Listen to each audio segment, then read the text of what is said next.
PTF here. We start off the show today with some sad news that you've probably already seen. We've lost a member of the In the Money Media family, Pat Tamaro, sire of Nick Tamaro, real racing fan. I had the pleasure of having many meals with at the Breeders' Cups and Belmont Stakes, and we miss him already. The family has set up a way to make a donation in his memory to our friends over at the Thoroughbred Retirement Foundation. In lieu of flowers, etc., we encourage you to take advantage, if you're so inclined, to make a donation in Pat's name. trfinc.org/Pat-Tamaro, that's Tammaro, is the link where you can find a little obit of Pat. And we would appreciate anybody who wants to make a donation in his name. You can check that out, trfinc.org/Pat-Tamaro. He will be sorely missed.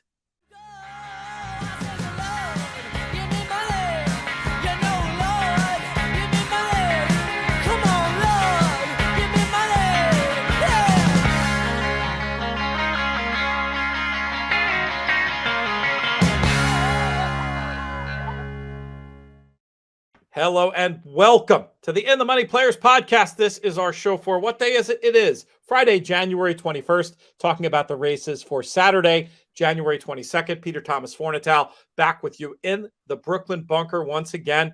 And we're going to kick off the show with a man who's going to be kicking off as many shows as he can with us for this 2022 year on the In the Money Media Network. Very happy to have him back. You know him from NBC. You know him from his own eponymous show, The Matt Bernier Show, which you can follow on YouTube, and also, of course, the podcast version on the In the Money Media Network, doing a fantastic job on there, giving you all the info you need to know early in the year, throughout the year, really, over in that forum. But he's here with me now. He is TV's Matt Bernier. Matt, how are things?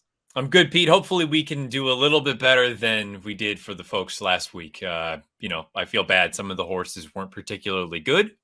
Maybe this week, though, I don't know. This is going to be an interesting set of races that we talk about, because I think one of them specifically is going to be about what's to come for a few horses, as opposed to necessarily on Saturday.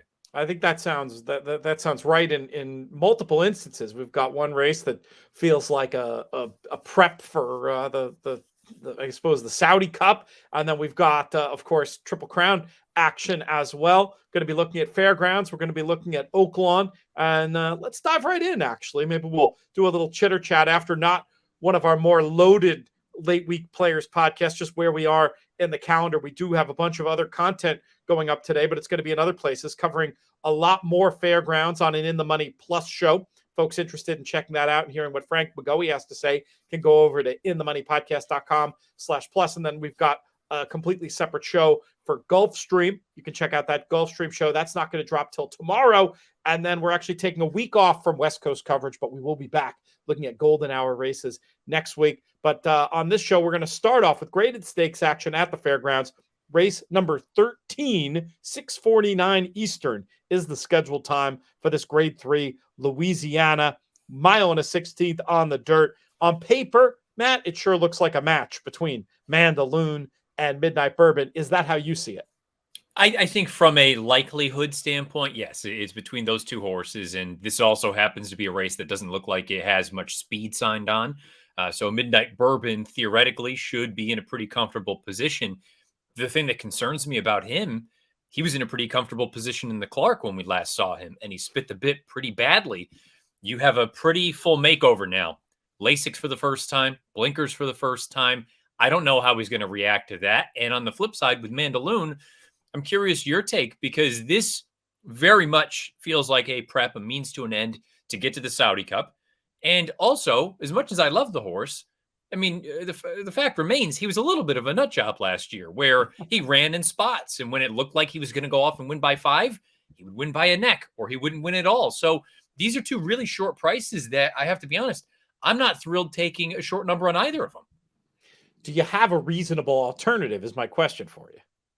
I think I do, and maybe he's not good enough, but I think the other Brad Cox horse, the number 6 Warrant, is worth consideration. I mean, this is a horse that really has done nothing wrong in his 7 lifetime starts, he's never been out of the money, 6 times in the exacta. He's not the most upwardly mobile type, but to me, he feels like he could be a progressive sort of 4-year-old where we still haven't seen his best yet. Whereas there's a real scenario that we've seen the best from a horse like Midnight Bourbon, or we've seen the best from a Mandaloun. I'm not saying that's the case, but with Warrant, it feels like he just needed some more time, and maybe he wasn't quite as good as his contemporaries as a 3-year-old. But I don't think it's out of the realm of possibility that he takes a big step forward as a 4-year-old. And just from a pricing standpoint, I think he's going to offer a number that's fair. And with the reasons I laid out about those other two, he would be my bet in here, acknowledging that either Mandaloun or Midnight Bourbon are much more likely winners. I think that's well said. He'll have to improve, but at the 12-1 guess of the morning line, which feels realistic to me, there's no reason why he can't necessarily do that at a big number for Brad Cox, who certainly has been known for many things in his career, getting big performances off the layoff, having horses improve as they get older. You know, that having his horses train on essentially doesn't happen every time with Brad Cox runners, but we have seen him able to do that. Maybe that's the case with Warrant. I'm less creative. I guess we're similar in that I don't think either one of us particularly wants to trust Mandaloun at the price that he'll be. Mandaloun has been beaten by Midnight Bourbon before. I can't give you a particular reason for what happened in the Clark, but I guess I'm willing to be forgiving because that was a while ago, because he comes back here with a series of workouts that suggest that he's ready for a peak effort. And maybe the biggest thing of all is just the point that you made up top when we were discussing this race, the way that the pace scenario shakes out. And let's couple that in with the way the Fairgrounds track has been playing. Was just speaking with Vagvolgyi on the Plus show. He pays a lot more attention to Fairgrounds than I do. Now, tracks have been known to change for big days in the past, but this has been an inside speed track. And if that's the case, this is a very good chance for Midnight Bourbon to make the lead and improve his position, I think. So I was probably going to take a little stand against Mandaloun in this spot, try to pick up a little bit of equity with Midnight Bourbon. I do think he'll be at least odds against in the spot where who knows? Everybody these days pays attention to bias, and I guess there's a world in which Midnight Bourbon is the 4-5 to Mandaloun 6-5, and that might put me with a token wager on your selection, Warrant, or just staying out of the fray in here. What would your guess be on the marketplace in this race? Well, so my guess would be that Mandaloun is sort of that 4-5 prospect, and Midnight Bourbon is evens or 6-5, and then you've got Chasm to the third choice, maybe in that sort of 8-1, 7-1 range. I priced both of them out at 9-5, and I know I'm not going to get that on either of them. So for me, neither really presents a wagering opportunity unless I was going to try to hook them up in exactas. Before we move on from the race, I'm just curious. Is it unfair to question Midnight Bourbon's will to win? I mean, he's 2 for 13 lifetime, 9 times second or third. And granted, he's run in the biggest races for his division throughout his career. But I'd be lying if I said there wasn't a part of me that was starting to wonder if he's a little more nibbler than sort of a champ. I can't fight you on that. I will only say this, given that we've got a really important developmental 2 months since we last saw him between November of 3 and nearly February, late January of 4. I'd be more cynical about that if I didn't think he was maybe having the roulette wheel completely stacked in his favor in terms of pace and bias. I will say this, if this race plays out the way it looks like it is on paper, with him being able to secure inside forward position on a track that's playing that way, if he doesn't win here, I think that then becomes an extremely fair assessment. Now, obviously, he stumbles at the break. Somebody shows unexpected speed. You could still conjure maybe some forgiveness. But if it plays out the way that it's playing out in my head, and Midnight Bourbon doesn't get it done here, I think it might be time to start asking some questions about his mettle, his will to win, whatever you want to call it. But this is a talented horse who, I think is deserving of one more chance for me at odds against in this spot. And I expect, whatever his best is, I think we're very likely to see it. He's training well, and again, may just have the deck shuffled in his favor. But I definitely respect your warrant idea in this spot if you want to go a little bit longer. You mentioned the idea of exactas. Did you have any specific thought on how you might play those in the Louisiana? I mean, it's probably a scenario where I take the top two on top and then use warrant in second, try to split them somehow. If for whatever reason Mandaloun gets a little goofy, like he has, shown a penchant for in the past, or for whatever reason Midnight Bourbon doesn't go on with it, maybe I play those two on top with warrant underneath and play warrant to win if the price is right. I agree with you. I think you probably get pretty close to the double digits. I ended up making him 6 in the spot. Maybe that's a bit overzealous, but I think I'm going to put it this way. I'll get a fair enough price to take a token win bet on him, given the circumstances. I think he'll be double digits just because there's other horses that have to catch at least a little bit of that kind of mid-range 8 to 10 to 1 money in this spot. And I'll be curious to check out. I presume you'll be looking back at this race in next week's Matt Bernier show with an eye towards, hey, who's the one we want going forward in Saudi? Because while I expect Midnight Bourbon to have the deck stacked in his favor on this day, I think heading forward to Saudi, Mandaloun, as long as he shows a representative effort, may well be the one you want in that spot. Obviously, no equity in speculating too much on that right now when we have this giant data point can appear on our screens on Saturday. But I'll be curious to see what you think going forward of these two prospects for this division this year. Yeah, and Mandaloun specifically, to your point, the Saudi Cup, I think I don't have anything really to back it up other than his first 2 starts. I have a funny feeling he may be that kind of one-turn type where he's fully capable of excelling going 2 turns.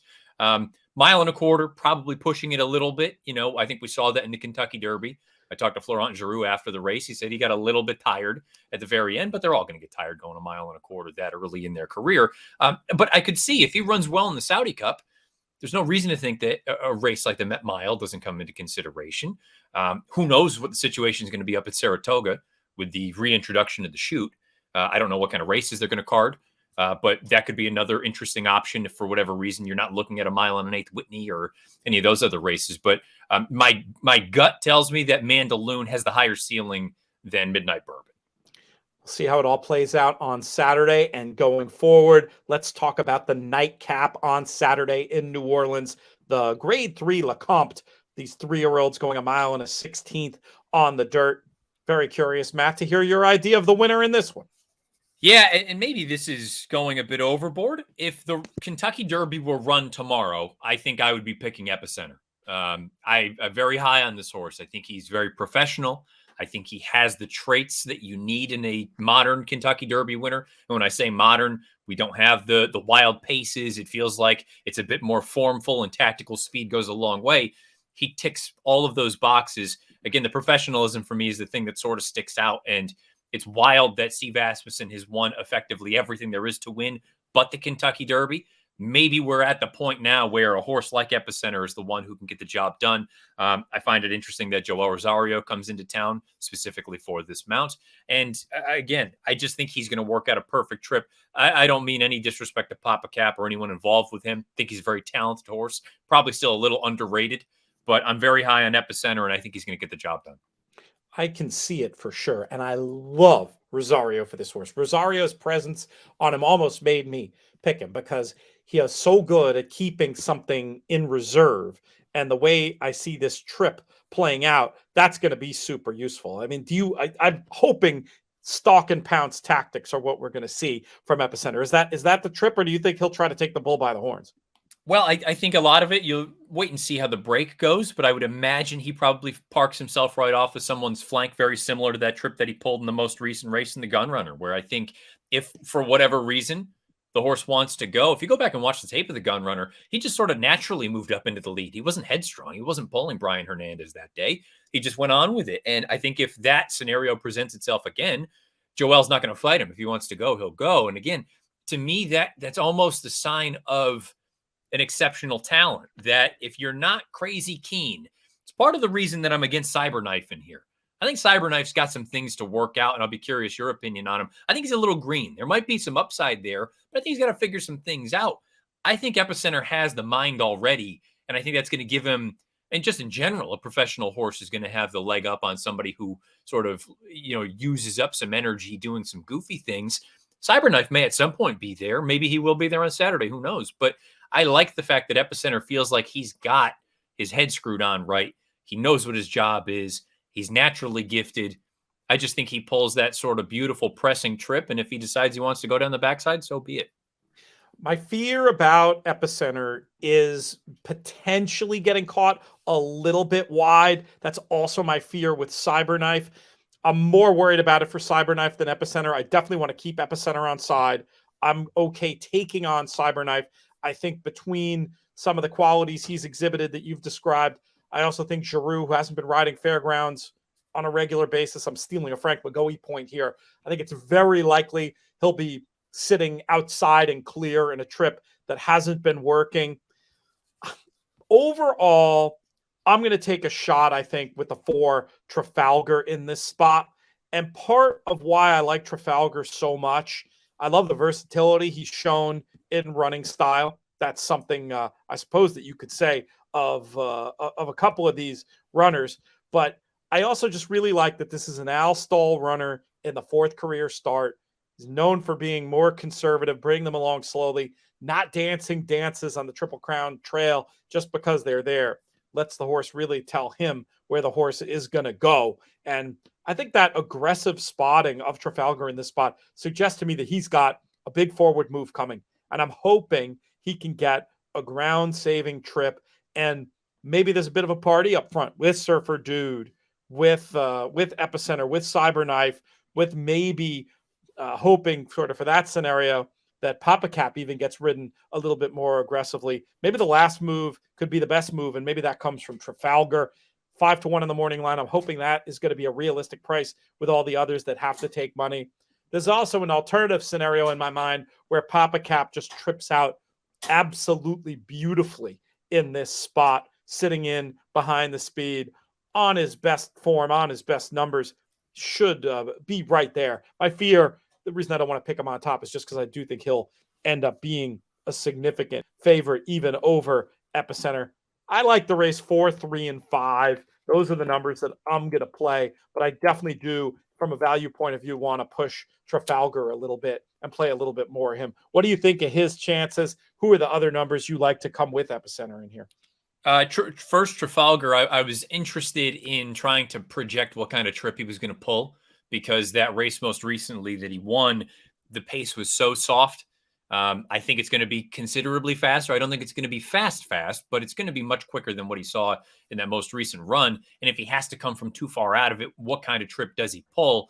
If he's got to start his run where Papa Cap does, right now at this juncture, to your point, I feel like Al Stahl, we know what Al Stahl's MO is. He's only going to put horses in races he thinks they belong. So that's probably a pretty big vote of confidence. But if he's got to start with Papa Cap right now, I just think Papa Cap's seasoning, and so far he's run faster. I'd probably lean a little bit more toward him. I think to me, there's one speculative play in here that I want to just get a little cute with, maybe underneath. It's the other Rasmussen, Presidential, on the far outside. Now, this is a horse that we haven't seen in a really long time. His last race was before the end of August. It was going 2 turns, though, at Indiana Grand, and the way that he did it was really impressive. Now, the fig is very light, but what kind of fig do you really expect from a 2-turn router at the end of August as a 2-year-old? I'm not going to hold that against him. I thought he looked really impressive. His ears were up the whole way. They paid a boatload of cash for him. And I think this is, similar to what I just mentioned about Al Stahl, for the fact that Trafalgar is here. It's a vote of confidence.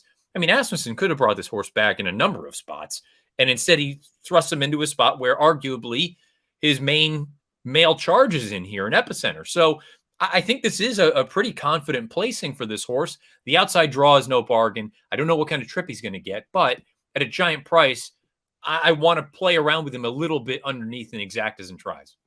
So really 5 and 9, the numbers you'll be focusing on, but maybe mixing in some 3s and 4s. Does that sound about right? Yes, right in that order, actually. It's going to be 5, 9, 3, 4. All right, good stuff, Matt, from you in the Lecomte. Let's talk about our third race. We're going to head out Oaklawn way. Haven't talked a ton of Oaklawn on these shows. I think we'll do a plus show next weekend for Oaklawn. I'll have Marshall Graham out in Vegas with me, so we'll make him do a little bit of extra Oaklawn coverage. But let's talk about the stake race on Saturday. Now, there is some rumors. It's been cold out there. There's been some rumors already that they may not run, but hopefully it'll be, for their sake, warm enough tomorrow that they can get the card in. The American Beauty Stakes is a big Grateful Dead guy. Got to love the name of the race. Who do you like to be the winner of this one, Matt? It's a very competitive race. You can make a case for probably half the field. I landed on the 2, Joy's Rocket. Joy's Rocket is a prime example of, I don't want to say dirtied up form, but if you go through and really sift through her PPs, on a wet track, she's really not all that effective. On a fast track, she's actually quite good, especially a fast track going short. The 3 fast main track races that she's run sprinting have resulted in 2 victories and a narrowly defeated nose bob in the Raven Run at the end of the meet last year at Keeneland. So I think she's really strong. I think she has the tactical ability to put herself into the race, but she won't be among the leaders early on. And some of the other horses who are going to be more fancied as far as the wagering public are concerned, I like them. Some of my favorites are in here. Ain't No Elmer's, Lil Tootsie. I think these are talented fillies, but I don't think any of them are superstars. I think Joy's Rocket could trip out in here. And again, knock on wood, A, that they run, but B, you're dealing with a fast track. I've already heard that they've delayed first post for Saturday. That's if they even run. I just think Joy's Rocket could work out an ideal trip. And the price, I think, should be playable. I made her 4-1. She's 5-1 in the morning line. That would represent significant value. Let me, I'll just ask the obvious question, and I think you already alluded to it in the case you made for Joy's Rocket, but I think a lot of people will see, okay, there's a common race, and so many of these finished ahead of her last time. Why specifically do you think she's going to be able to reverse the form? Is it mostly down to the surface? Is it down to a different expected trip? How would you answer that question? Well, for me, it is hopeful that we get a fast track because I don't think she's nearly as good on a wet track compared to fast dirt. And also, she's shown in the last 2 form cycles, or I should say the last form cycle prior to this one, that her first start back was lackluster. And then she rebounds with a pretty strong effort. And granted, that most recent form cycle, that first start came on turf, which again, apples to oranges, but kind of just furthering my idea that, you know what, she twice was doing things that she didn't really want to do. And hopefully second off the bench, like she did in the Raven Run, she gets a fast track. She can take advantage of it. It was really disappointing that she couldn't get the job done in the Raven Run, but it's not because she just packed it in. She just lost the most disgusting head bob you've ever seen. So, I think she's going to improve. Maybe if you want to say a red flag that Ricardo Santana jumps off, he's on the other Asmussen horse in here, and now you've got Tiago Pereira. I'm not that bothered by it. I think this horse fits in here well. I'm expecting a better effort. And again, from a price standpoint, I should get the number that I want. Few great points that you make in there to underline. One, I'd call that just excellent condition analysis. It can still be underrated. Which direction is the horse going to be going in today? Second off the layoff with that big race 2 back to run back to. I think that's a great case. And then you also make the jockey musical chairs point.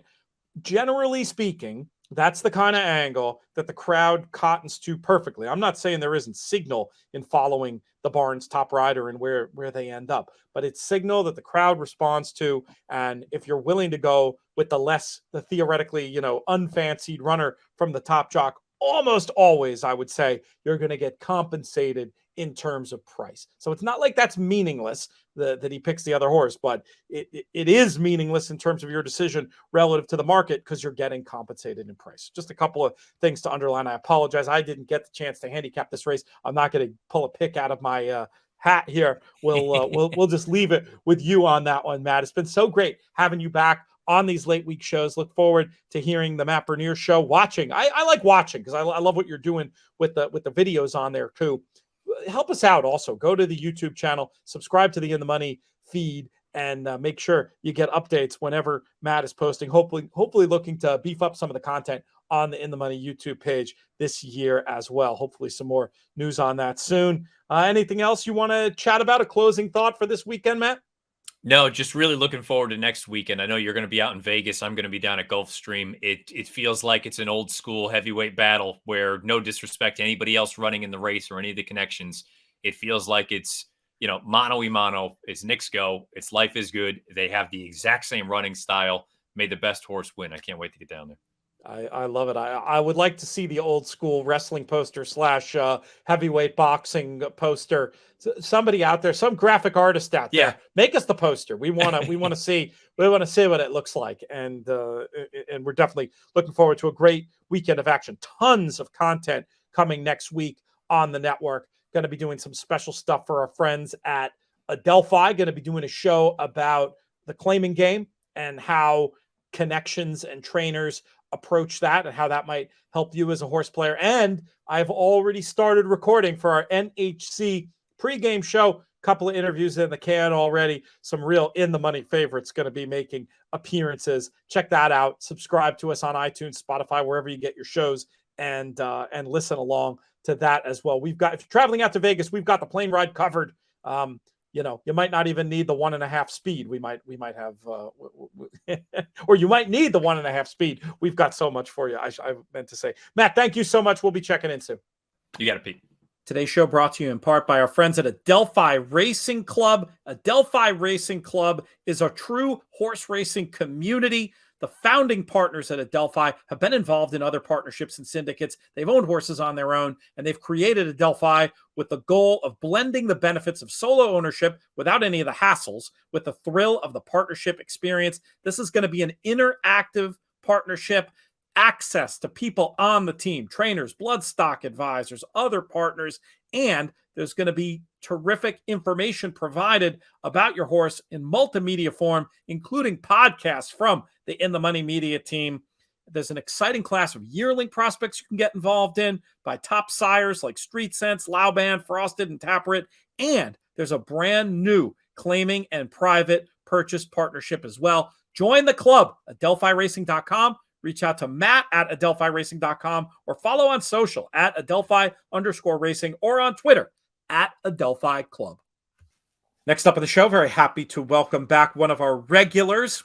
It's interesting because I know he plays other places, but we almost always have him talking about the New York circuit. And hopefully we're going to have Aqueduct Racing intact this weekend. Looking at the temperatures, I do believe we'll get to see the Pick Six at Aqueduct actually take place this weekend, unlike last weekend. And to talk about it with us, we bring in noted contest player, stats race lens power user, Matt Vagvolgyi. Matt, how are things? Doing great, Pete. Good to be back with you. It's getting awfully cold. It was -10 here in Saratoga this morning, so it's without the wind chill, just like natural -10. Yeah. I mean, that's what my weather thing said here this morning. We let the dog out. So oh my God. I think we're a balmy 7 degrees right now. So it's warming up. It was 18 here this morning, and I did a heroic thing. This is how privileged we are. It counted as a problem in the house where Susan had run out of milk to make her latte. So I agreed to run across the street to the coffee shop to get her her latte, and it was with the wind. I swear it was below zero, but I didn't think about Saratoga and it actually being below zero. I know Mr. Kinchin, who's been spending a lot of time up there. Don't know if you got to see that little video the other day of him running out to getting a package and absolutely doing a header between that and that's on Twitter. If you haven't seen it, pull it up. Definitely worth it. I've seen it. I wanted to shoot him a text. I'm like, hey, this is something called snow and ice. I know you don't have that in Texas too much, but be careful when you walk on it. You might fall. Well, he thinks the boots are enough. He doesn't know about the wise guy moves like the moose tracks and all these things when you get the when you get the power in there. But yeah, I don't know how he's dealing with sub-zero temperatures. I'm picturing him like Nicholson at the end of The Shining person. Yeah, right. It's just been cold though. I mean, the snow didn't come in as much as we thought. And my other place out in the Finger Lakes got over 2 feet, so quite a bit out there, but not as much in Saratoga. But it's just been cold. Like my entire driveway is just a big sheet of ice. So it's been day after day has been pretty cold. So I think somebody tweeted the other day how many days it is to opening a day of Saratoga, and they got me thinking of better places, Pete. Yeah, it's been funny. Usually we come up a weekend a month in the winter, but we haven't been there in ages, and stories like that don't make me miss it. I'm not going to lie. One other bit of silliness before we get down into our business of talking about this pick six. So I'm doing a dry January thing. I'll probably cut it short a couple of days with heading out to Vegas. Probably one cocktail at least will need to be imbibed at some of the nice dinners we're going to. But I want to live vicariously through you, assuming you're not doing a dry January thing. You've been drinking any good whiskey lately? Yeah, I checked out your sponsor there on the Degenerate Gift Givers Guide show over First on Fill Spirits. It's very good. It's very good. I call it more of the showroom of whiskey is what I'm going to call it. It's not your average place you go into, but for a good reason. I don't want to come out wrong, but for good reason. A lot of good stuff. Very knowledgeable. Pointed me in the right direction. I went with one of a few different options, but one of their in-house single barrel options was fantastic. Didn't last very long, and then. Of course, Pete. I've got I've got a little stockpile of the In the Money whiskey that nice. is hanging on by a thread. It lasted through the holidays barely, but and one question I got to ask: I notice every time you watch the show or if I'm on, you have those 2 bottles of whiskey behind you. I want to ask you, what's your secret to keep those bottles full? Because I just can't.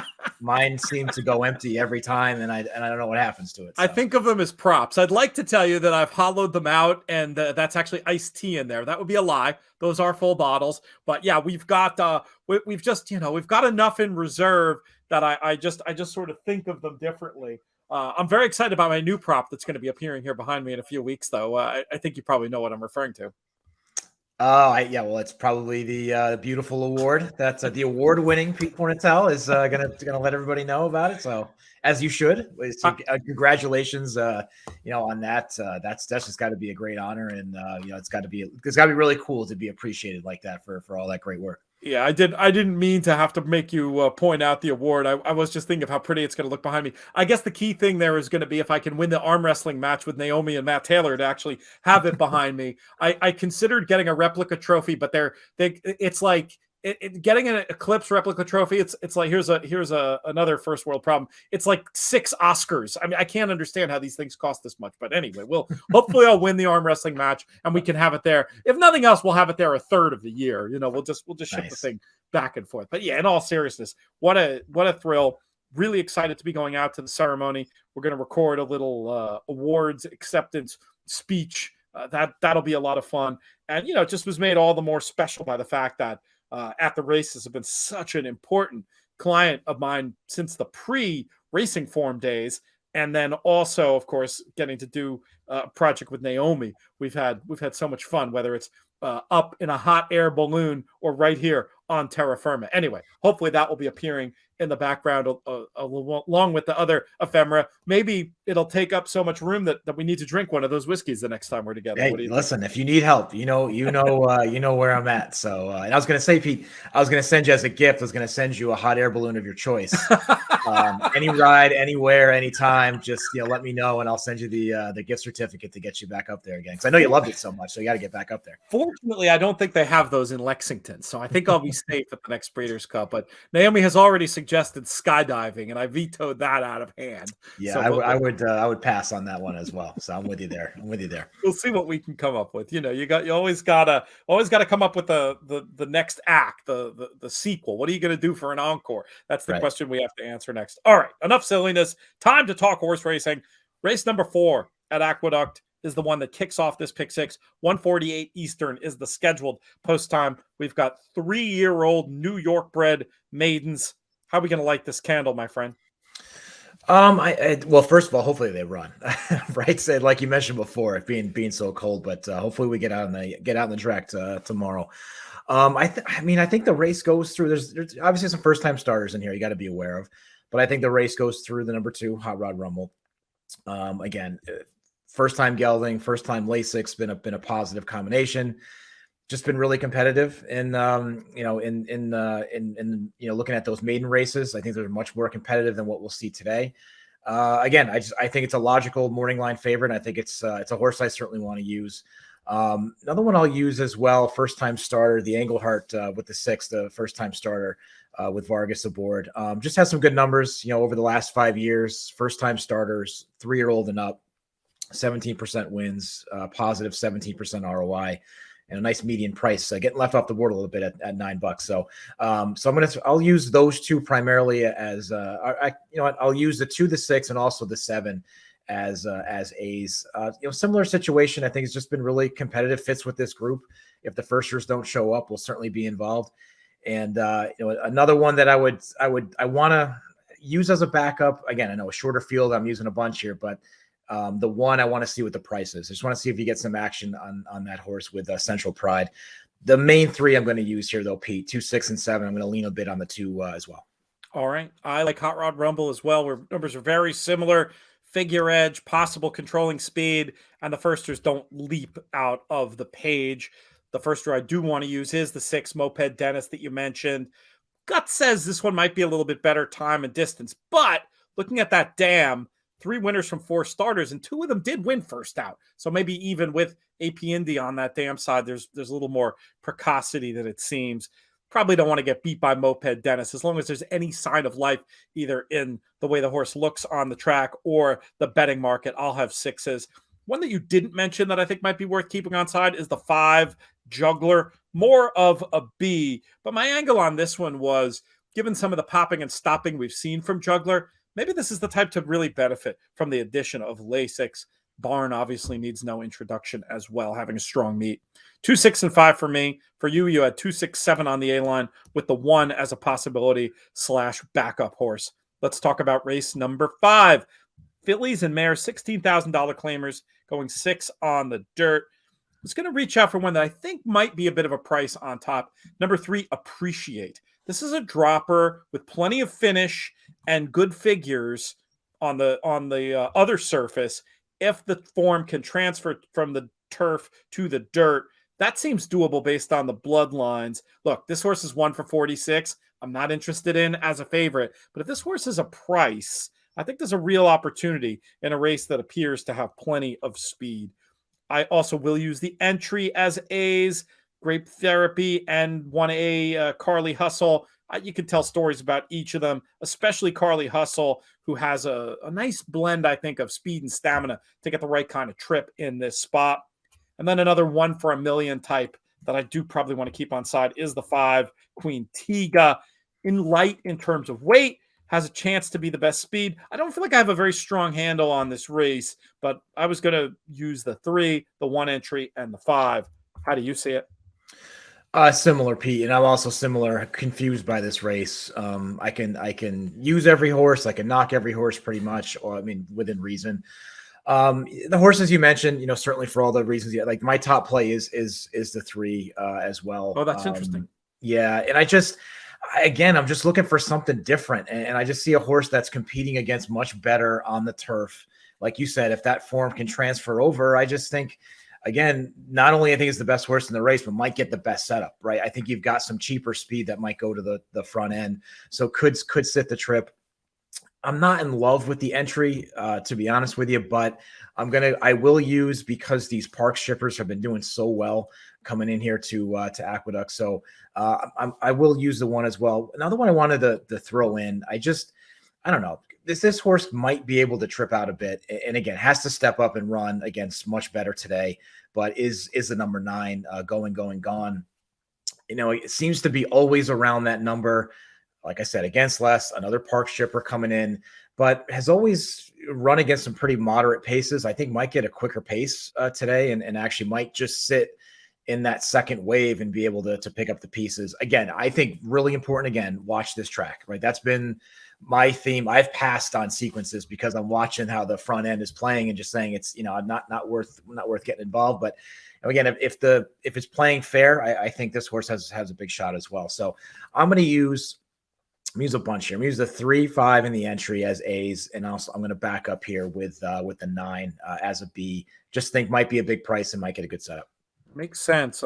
That's a very good case for the 9, who's going to be a very big price that you have as a backup. I might try to sneak that one into these tickets as well. Race number 6, $16,000 claimers, 4 and up, 6 furlongs. Matt, we'll keep it with you.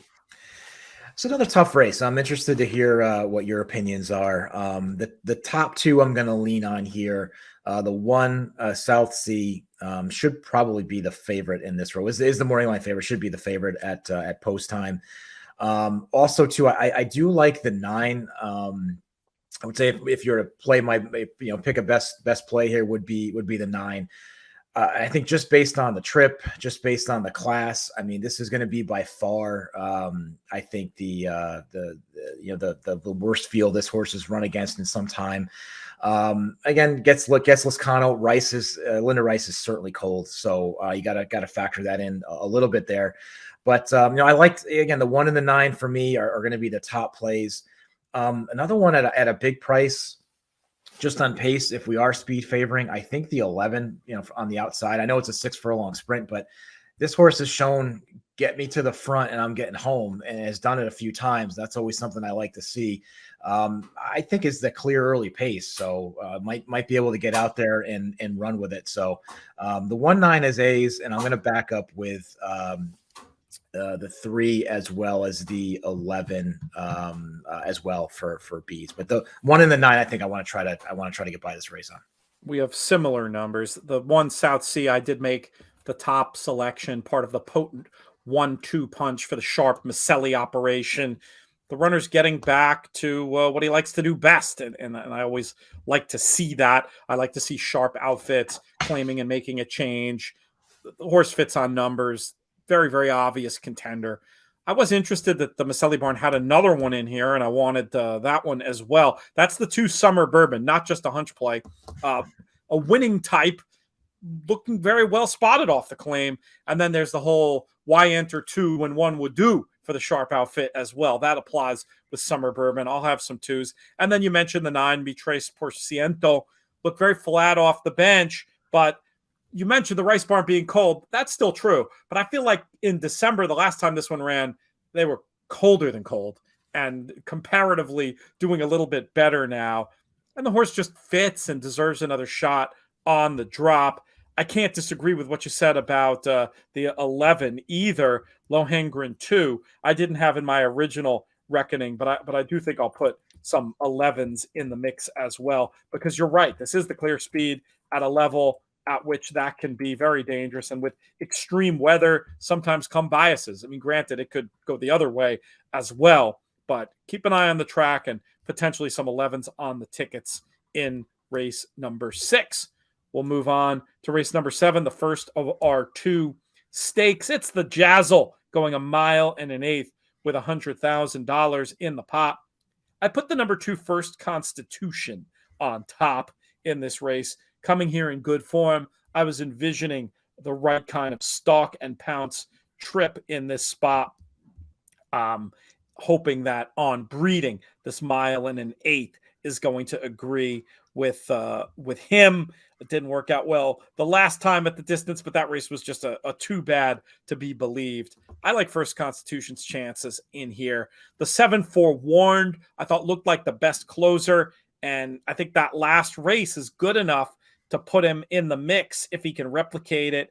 Plenty of form at 1 mile and an eighth and longer. That was another part of the case, and I think will be a good price. The 5 Core Conviction looked to me to likely be the best of speed.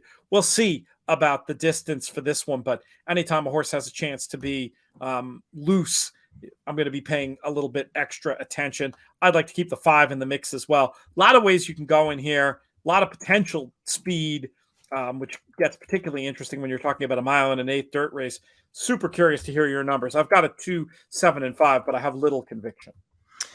Yeah, this is one. I'm going to press up the horse you just finished up on, the 5 Core Conviction. Again, just really a pace play. I think this horse is super talented. I think can improve going longer. I know that's the biggest question, obviously. But again, I don't see much pressure unless, jockeys handicap as well, right?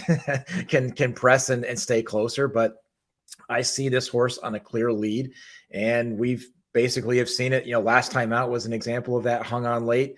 Race prior to that, obviously against less, but opened up a bit in the end. So this horse gets to the front, gets strong, gets brave, and fights on. So that's a horse I love, especially at this time at Aqueduct. If you can get to the front and show some ability to stick around, that's a horse I want. So I'm going to lean, on this horse a bit. So I'm going to use as a lone A, and then I'm going to back up with, you mentioned everything you mentioned about The 2 First Constitution, completely agree with. I think the 4 Empty Tomb is a similar type horse. Also another horse too that can inherit the lead if something happens to Core Conviction. So that's the reason why I want to throw that horse in there as well. So for me, I'm going to use the 5 Core Conviction as an A, and I'll back up with the 4 and 2 on the B line. Let's move on to our other stakes race. We've got 3-year-old fillies, New York breds in the Franklin Square, going 6.5, field of 10 going postward in this spot. Is this my turn to go first? I think this is my turn to go first. No, I usually send the 5th race back to you, and that's what we're going to do here. Who's your idea of the winner? I was gonna say like it's my turn to go first, but because of my opinion here, I was actually really curious to where you were going to start off here. This is going to be my best play of the day, my best bet. I just don't know what I'm going to get in terms of the line. It's a very competitive field, right? It's a tough field, so I might get a decent price here. My top play is the number 5, Flip My ID. I look at this horse. I know it's first time getting on the dirt. 15-1 morning line is even better. Just such a class edge to this field. I just look at the figure performance race after race has gotten better and better and better. This horse improves or runs similar to what this horse has done, what this filly's done on the turf. I think this horse is a huge play here. I mean, it's a drop in class. Again, like I mentioned, improves substantially on figures every time out. I think can be a little bit closer. I think that little bit of relief in terms of competition should be a little bit closer to the pace. But this is going to be a big play for me in the pick 6. This will be doubles, pick 3. So this is a horse I'm going to try to build around to see if I can actually get close to that price. But we'll see. A couple other horses I will use though as well. I did like the number 3. Thinking it over. I mean, you can't argue with a debut like that. Again, over the mud. I mean. But Ray Handles is hot at this moment right now. Gets back to the dirt. I think could be a big player. Dylan stays aboard. Dylan riding extremely well. So I like the 3 to back up. And I also wanted to go to let's see. I lost my spot here. There we go. To the number 6, Lilo. Just a blowout win last time. Against similar again on the slop. I think those are the 2 knocks I have against the backups that I have. Like to see what that does on a fast course. But those are the 2 I'm going to back up on, the 3 and the 6. But I really do like the 5 to be my top play and really my best bet of the entire afternoon. I can see it. There's a lot to recommend Flip My ID in terms of just the raw numbers and the trip. I'm just really worried about the surface because both the little algorithms I use, the Timeform US breeding algorithm and the GSR over on Equine Edge, have her significantly weaker. Now, granted, at 15-1, I will probably be throwing in, but I do worry that, like, come the win market of this race, you're going to be looking at half that. Though then again, David Aragona is so good at the morning line game. Yeah. Maybe he's right, but it'll be interesting to see. I like I definitely see her case, but I did not put in my 3 picks I was going to mention. The ones that you mentioned as backups were the ones that I had as mains. The 3 thinking it over just showed so much quality on debut, and Ray Handle, not somebody who cranks them first out. They typically improve significantly from start 1 to start 2. And if she does that, there's no need to think it over. I think she wins.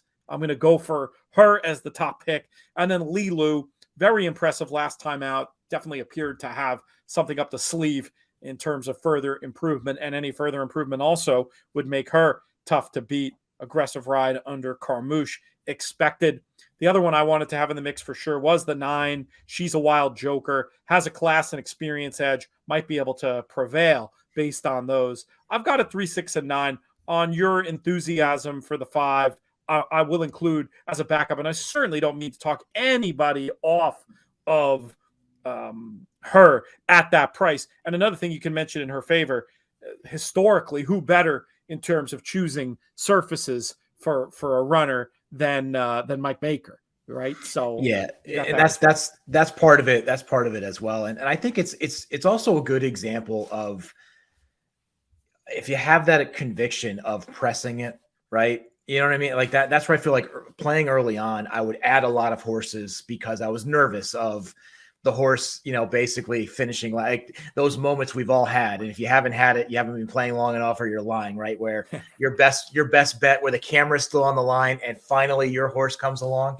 finishing dead last by 30 lengths. I mean, that can happen, right? So, but this is one of those situations where I think this horse can show up, can run, has been running against so much better, and I'm probably going to get a big price, and I'm just willing to press that. So it's one of those things. I'm willing to lose. I'm willing to have this horse run absolutely nowhere, because of the reverse of this horse showing up and winning can really blow up this pick six. And also the other types of bets I'm looking to make can be extremely profitable. So I think it's a good example of, having that opinion.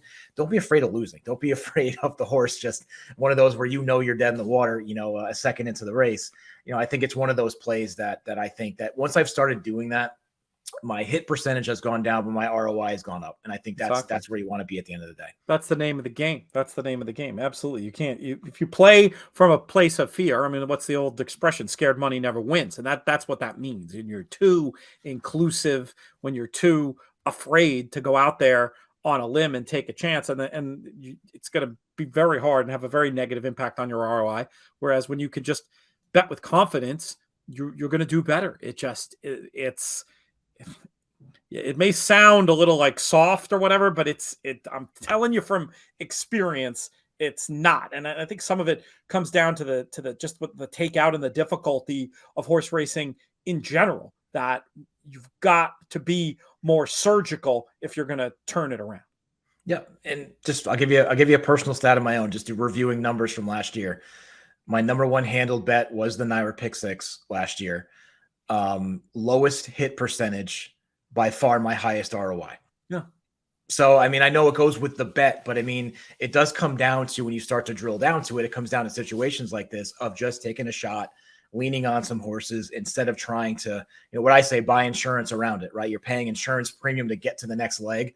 I'd rather take that insurance and pile it on the opinion that I have and multiply that bet and get paid, multiples of the parlay. So I don't know. I just think it's a good example of that. Something that I've learned along the way. I don't, hopefully it's come off as preaching, but it's just, no one's taught me this. I've had to learn this, for myself. And I think just paying attention and seeing that as being a big difference maker with profits and also bigger hits too. I mean, back in my, early days of playing, if I were to think to hit 50, $100,000 hits, I'd say you're crazy.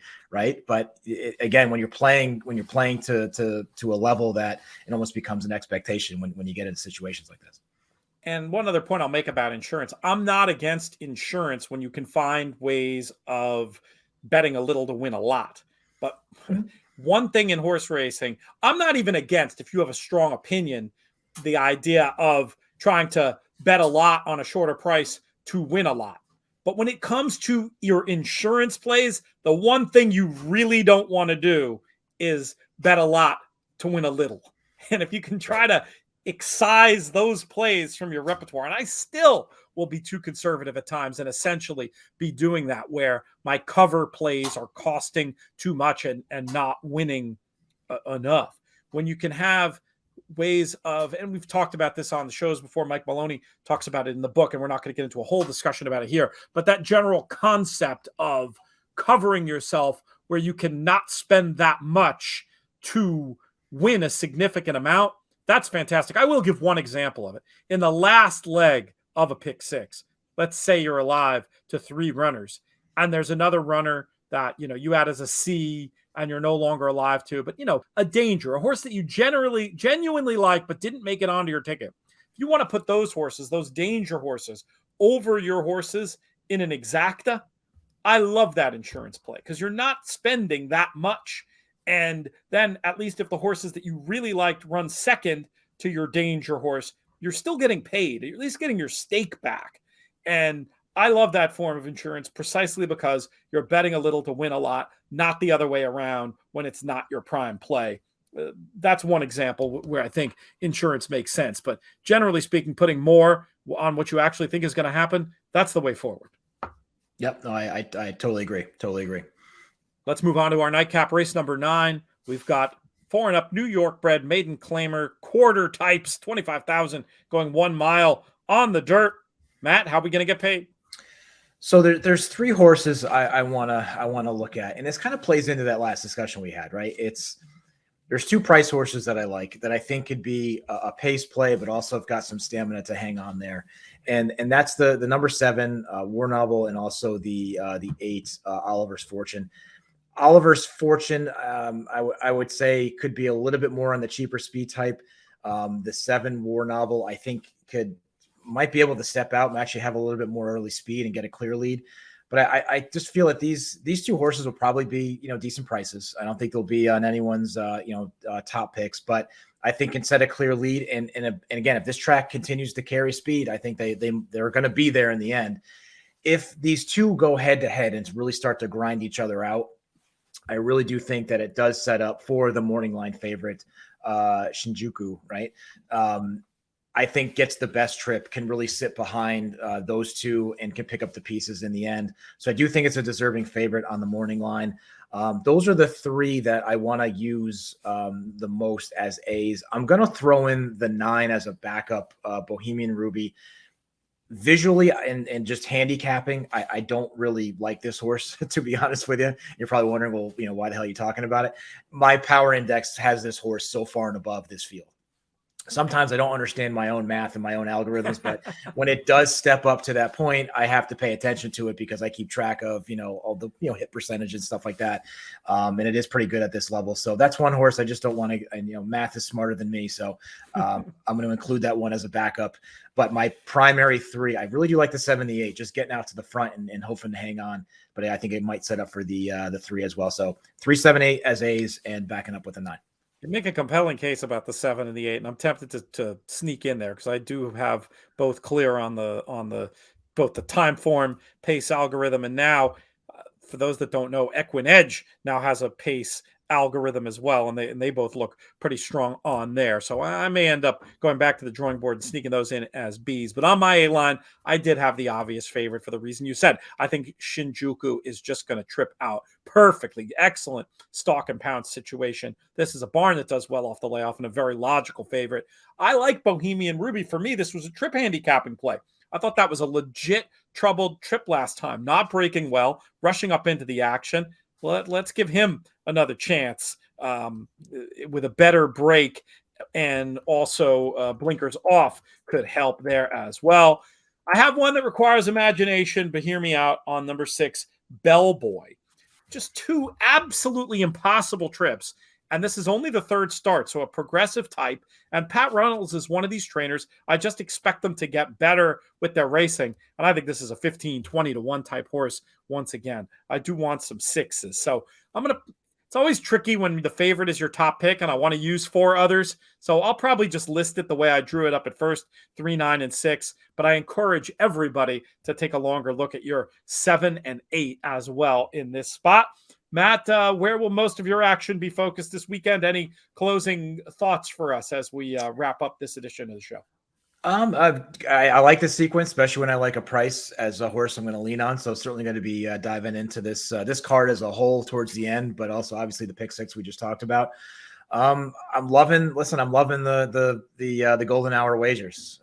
Just again, talking about personal wagers for the first time. The pick 6 has been dead to me for a while, right? Until Naira has come back with the dollar base. It's got me at least more interested to take a look at it. I don't play the jackpot wagers at all anymore. I just don't find any value in them. But the second one is the golden hour wagers. The golden hour pick 4 and double are now the second top handled wager. And given the fact it's so condensed too, that's another thing to think about it. But profit wise, but also handle has gone up tremendously. And I think those are great bets. Those are always one. I'm going to look at it tonight, and I'll be looking at it tomorrow. And not going to lie, online sports betting's live in New York. So I've been dabbling a bit in that too. So action abound, but I do like the end of this Aqueduct card. And I do always like to take a look at that golden hour sequence, the pick 4, as well as the double. Well, it's great. I'm so glad you mentioned that. We didn't prep this, but starting next week, we've got our friends coming back as sponsors from Santa Anita. And one of the initiatives we're looking to push, we're going to cover the golden hour every weekend. So we'll be bothering you. We'll get, I was saying, we always have you for New York. We may pivot that. We'll have you on regularly. We'll bother Billy and Michelle. We're going to have a great team. Benny South Street. We'll have a great team of people week in, week out looking at the golden hour for at least the next couple months and hopefully longer than that. And then you mentioned sports betting in New York. We're not going to mention any names here because these people have to pay us. But let's just say this. There are some places giving out bonuses right now that are crazy in New York. I'm sure you're taking advantage. We'll talk about it off air. If anybody out there wants to know what I'm talking about, reach out to me privately actually don't do it on Twitter. Just hit me up at the contact page over at inthemoneypodcast.com. Happy to chat about it privately, but obviously for obvious reasons, we don't want to give these people too much love until they're paying us, which will hopefully be soon enough. Great stuff, Matt. Really appreciate your help today. We will be talking soon. All right, Pete. Thanks. We've mentioned elsewhere on the show about In the Money Plus. We've got the Frank McGoey Fairground segment this week. Next week, we're going to have an Oaklawn segment, hopefully with Marshall Graham. But, you can also sign up for our free newsletter and get extra content that way. A great way to keep track of everything that's going on. The best way to sign up for that, inthemoneypodcast.com/email. That's going to do it for this edition of the show. I want to thank Matt Vagvolgyi and Matt Bernier. Matt times 2. We had on today's show. Great getting a chance to chat with them about racing. Very excited about everything we've got coming up on the network. Some really good content dropped this week. More to come. Thank yous. How about our founding partners, the Thoroughbred Retirement Foundation and also 10 Strike Racing. Always love to root for the purple and black. As mentioned, we'll have Marshall Graham, hopefully, as a special guest next weekend, talking about a big weekend of racing at Oaklawn. Most of all, though, want to thank all of you, the listeners, for making these shows so much fun to do. I will throw in a thank you to producer Craig as well, doing a great job pushing all the right buttons. This show's been a production of In the Money Media. Our business manager is Drew Coatney. Our chief creative officer is Jonathan Kinchin. I'm Peter Thomas Fornatale. May you win all your photos